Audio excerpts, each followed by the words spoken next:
Good afternoon, student. A warm welcome to online classes. I am Ravikant sir. This is WWSS. Class 5th subject Marathi. Lesson number 17. आमची सहल.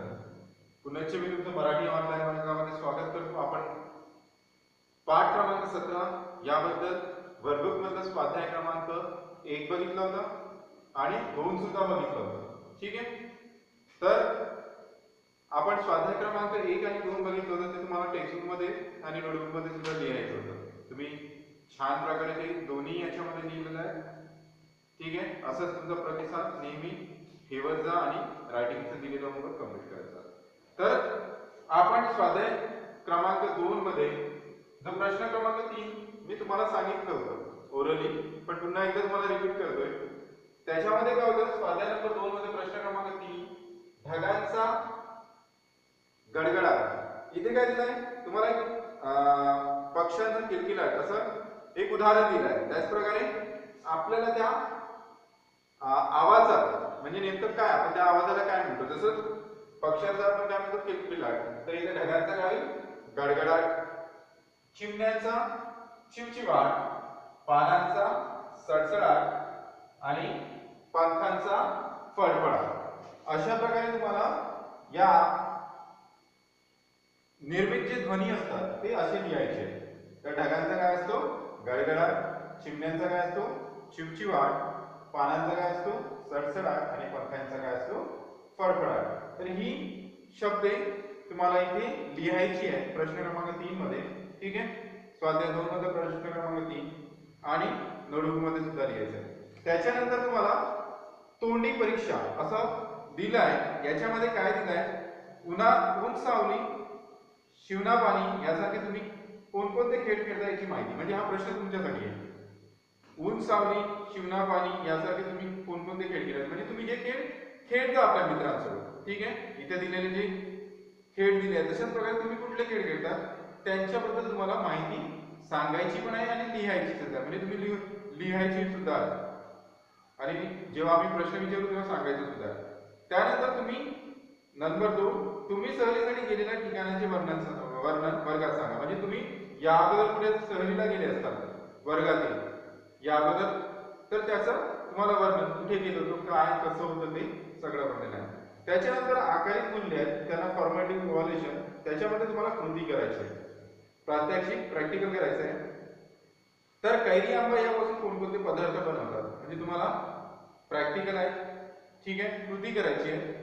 आता त्याच्यामध्ये 2 दिले आहे तुम्हाला, कैरी आणि आंबा सुद्धा दिला आहे. यापासून आपल्याला काय बनवता येईल, तर आपण कैरीपासून काय बनवू शकतो, तर कैरीपासून घरी बघा लोणचं बनवतात, आई पण तुमची लोणचं बनवते, आणि कैरीपासून मुरब्बा बनवतात. तर आपल्याला इथे कैरीपासून लोणचं आणि मुरब्बा असं लिहायचं आहे. त्याच्यानंतर आंब्यापासून आपल्या घरी काय बनतो, आंब्याचा रस आणि आंबवडी. मी असं नाही म्हणत की तुम्ही जे लिहून दिलं तेच पदार्थ बनतात. आपल्याला 2 पदार्थ लिहायचे होते, मी तुम्हाला 2 पदार्थ सांगितले होते. यात व्यतिरिक्त कैऱ्यापासून भरपूर काही गोष्टी बनवतात आणि आंब्यापासून पण भरपूर असे पदार्थ बनवले जातात ना. तर आपल्याला 2 लिहायचं होतं की कैरीपासून लोणचं सांगितलेलं आहे आणि मुरब्बा, आणि आंब्यापासून रस आणि आंबवडी असं लिहून घ्यायचं.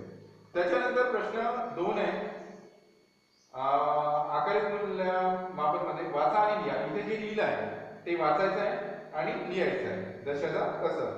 झाडे केली लावून चला स्वच्छ हवा मिळेल आपल्याला. खूप चांगलं महत्वाचं असं संदेश दिलाय आणि तोच तिथे लिहायचा आहे. त्याच्यानंतर आहे झाडांनी घेतली काळजी फुले फळे मिळतील ताजी. झाडांची घेता काळजी फुले फळे मिळतील ताजी. हा पण खूप महत्वाचा संदेश आहे, हा इथे लिहायचा आहे. झाडे लावू आपण तरच कमी होईल प्रदूषण. हा सुद्धा खूप महत्वाचा संदेश आहे. झाडे लावू आपण तर कमी होईल प्रदूषण, हे सुद्धा इथे लिहायचं आहे. असे महत्वपूर्ण असे 3 संदेश इथे दिलेले आहेत. ते संदेश तुम्हाला लिहून काढायचे आहेत. त्यानंतर प्रश्न क्रमांक 3 पुढील दिलेली वाक्य वाचा व दिलेल्या 4 रेघांमध्ये वळणदार अक्षर, म्हणजे आपल्याला वळणदार अक्षरे ही काढायची आहे. तर तुम्हाला जे दिलं आहे तेच इथे लिहायचं आहे. ठीक आहे. काय काय दिलंय? आम्हीची सर गावाला अमरावतीमध्ये गेली, हा वाक्य इथे तुम्हाला पण लाईन दिली आहे, तिथे वळणदार तसं कसं लिहायचं. वाऱ्याने पडलेली कैरी आम्ही गोळा केल्या, ही सुद्धा तशाला तसं इथे लिहायचं. झाडावर पक्ष्यांचा किलबिलाट चालू होता आणि खूप वळणदार जसं दिलंय तसं लिहायचं. ठीक आहे. आणि त्यानंतर तुम्हाला एक उपक्रम आहे, ऍक्टिव्हिटी आहे. काय? तुमच्या परिसरात झाडांची नावाची यादी करा. म्हणजे आपल्या अवतीभोवती जी झाडांची नावे आहेत त्याची लिस्ट बनवायची आणि ती लिहून पण काढायची. तर अशा प्रकारे तुमचा हा पाठ इथेच संपतोय. त्याच प्रकारे तुम्हाला स्वाध्याय सुद्धा मी समजून सांगितलं. स्वाध्याय 1, स्वाध्याय 2, त्याच्यामध्ये आपण तोंडी जे आहे तोंडी वर्ग पण केलाय. त्याच्यानंतर आकारित मूल्यामध्ये काय आहे ते पण सांगितलेलं आहे. आणि हे सगळं वर्क तुम्हाला तुमच्या वर्कबुक मध्ये तशाच प्रकारे नोटबुक मध्ये लिहा. बघा तुमच्या टेक्स्टबुक मध्ये सुद्धा जे आपण आता जे काही वर्क केलं ते इथे आहे. ठीक आहे. ते वळणदार लिहिण्यापासून तुम्हाला दिलेले प्रश्नाची उत्तरे आपण इथे बघितले आहे. तर आशा करतो की तुम्हाला स्वाध्याय सगळ्यांना समजलं असेल आणि पाठ सुद्धा. तर हा पाठाचं जितकं काही स्वाध्याय आहे आता आपण सांगितलं, आतापर्यंत आपण स्वाध्याय घेतलं ते सगळं वर्कबुक मध्ये सुद्धा लिहायचं आणि नोटबुक मध्ये सुद्धा लिहायचं. ठीक आहे. आणि जे काही होमवर्क आज मी दिलेलं आहे ते होमवर्क तुम्हाला लिहून मला माझ्या पर्सनल व्हॉट्सअप नंबरवर त्याची आपली सेंड करायचे, तर मी तुम्हाला ते चेक करून देईन. ठीक आहे. तर आजसाठी आपण इथेच थांबतोय. पुन्हा नवीन ऑनलाईन वर्गामध्ये मी तुम्हाला नवीन पाठाबद्दल माहिती सांगेन किंवा शिकवेन.